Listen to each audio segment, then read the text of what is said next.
An essential part of ensuring that your wood-burning stove or fire is performing to its maximum potential is looking at the wood you are using to fuel it.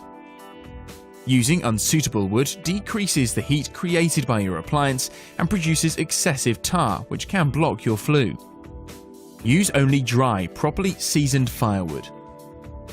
You shouldn't burn green or wet wood, as a large percentage of the heat energy created by the fire will be used to burn off the excess water contained within the logs, rather than heating up your room, and will result in the blackening of the stove glass. Firewood should be left to dry for a minimum of 12 to 18 months before being used. In order to do this, you should split logs into smaller pieces and leave the logs in a suitable wood store to accelerate the drying process. Make sure the top of your wood store is covered to keep moisture out, but leave the sides open to expose the wood, promote airflow, and speed up the drying process. You should not store your wood against a house, as this slows down drying and can cause pest problems. To identify well-seasoned wood, check the ends of the logs. If they are dark in color and cracked, then the wood is usually dry. Dry, seasoned wood is lighter in weight than wet wood and makes a hollow sound when hitting two pieces together. If there is any green color visible under the bark, or the bark is difficult to peel, the log is not yet dry enough to be burned. It is recommended to purchase a wood moisture meter to help you decide when your wood is ready. Seasoned wood should have a moisture content of 20% or below. It is not advisable to burn manufactured board products or pallet wood. Also be careful not to burn any wood that has been painted, impregnated, treated, or given any other coating, especially those containing metals. There are many different types of wood that all burn differently and have various qualities. For example, softwoods like cedar and pine create shorter burning fires, whereas hardwood fires like oak and cherry burn longer, making them more effective for cold winter days and nights. Put your nose right against it. You can smell the wood. Yeah. Right? Yeah. You're smelling moisture. If this was seasoned wood, you would not smell it. This is fresher wood, it's greener wood, and this has been seasoned for a period of time. And the difference is it doesn't weigh anywhere near as much. This is discolored and weathered. You can see the graying color of it being exposed to the weather.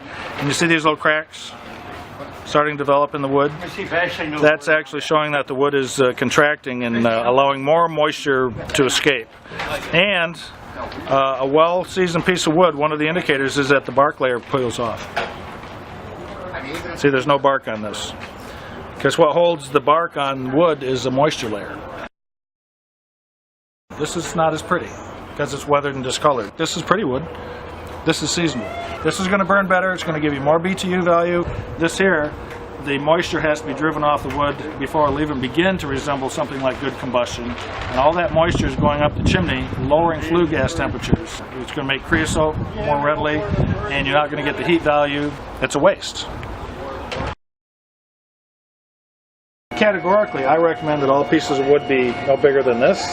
That's categorical, whether they're round, pie-shaped, square, just, not any bigger than that, because if they're split down, they're going to season better. And I anecdotally say, if the little lady of the house can go out to the wood pile and bring in a half a dozen pieces of wood in one trip, it's split down to a nice manageable size. 50% of the weight of this is water weight, at least, if it's green. And so the only way to definitively know when wood is seasoned, if it's a good hardwood, is to take it, split it, put it with your wood pile that it's going to be, and then you need to mark it. And I suggest maybe to take the end of it and spray paint it with red paint or something, and just leave it with the wood pile, and everything is seasoning at the same rate.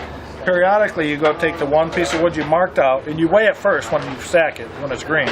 And then every couple of months you come in and you weigh it, and you just keep a record of it. Once it's lost about 2/3 to 3/4 of its weight, you're going to be relatively assured that it's seasoned, regardless of how it looks.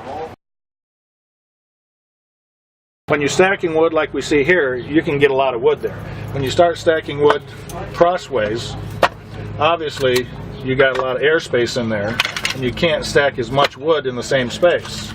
However, if the wood is not well seasoned, or if it's green, this is a good way to stack it, to have all this surface area in there to whisk away any moisture that's starting to dry off. When you stack it tight, it's just going to be harder to get through. If it's not properly seasoned and you're not getting as thorough of combustion as possible, that you're not getting anywhere the BTU value out of the wood. You're not getting as much heat as the wood is trying to offer you by burning less than ideal wood.